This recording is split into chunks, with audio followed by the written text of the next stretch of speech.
Speaking of which, let's talk about more that's coming in after this 25% tariff and penalty on buying Russian oil. Now, US sanctions hit Indian companies over Iran oil trade. US has imposed sanctions on at least half a dozen Indian companies accused of trading in Iranian petroleum and petrochemicals as part of broader action targeting 20 entities worldwide.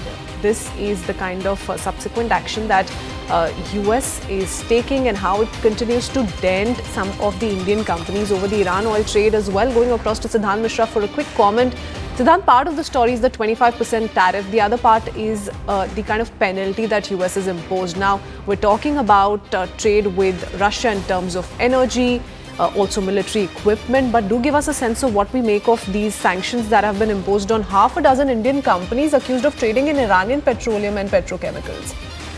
Well, that's right. In fact, there has always been this existing, norm in the United States, even when President was Joseph Biden, to sanction companies, deal with Iran, buying Iranian energy, etc., etc. Now we're getting to know that the United States has sanctioned at least 6 Indian companies for allegedly engaging in the trade of Iranian petroleum and petrochemical products as a part of sweeping action against 20 global entities. The move is a part of Washington's ongoing effort to tighten economic pressure on Tehran. In fact, the State Department has also come up with a statement.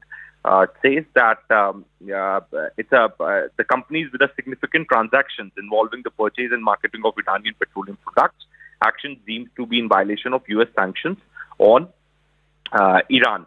But as you rightly pointed out, this particular sanctioning of 20 entities, out of which 6 are Indian, perhaps is coming at a time when yesterday President Trump announced 25% tariffs on India. Perhaps, in that tweet, his social media post, he in fact said that India has to pay extra penalties for buying military equipment and energy from Russia. In fact, late in the evening, he said that we have done a deal with Pakistan, and we have found oil reserves, and we'll be partnering with Pakistan to develop that oil reserve, and India may be buying oil from Pakistan, etc., etc. So, all this should not be seen in isolation. This is definitely linked, and perhaps, one thing is for sure, that President Trump has not liked the offer that Indian side has made as far as mini trade deal is concerned.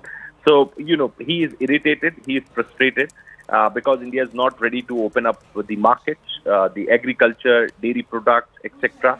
And perhaps, it could be U.S. government's pressure building tactics on India.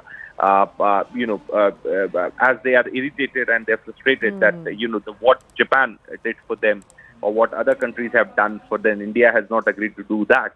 So this should not be seen in isolation. That all these developments could be interlinked and also being done by the U.S. government to build pressure on India. And India is still hoping to gain from the trade talks that are still ongoing. We still don't have a final layout of how that's going to shape up. So essentially, India exercising a little bit of a wait and watch in dealing with the U.S., especially after this announcement. Thank you so much, Siddhant, for joining us.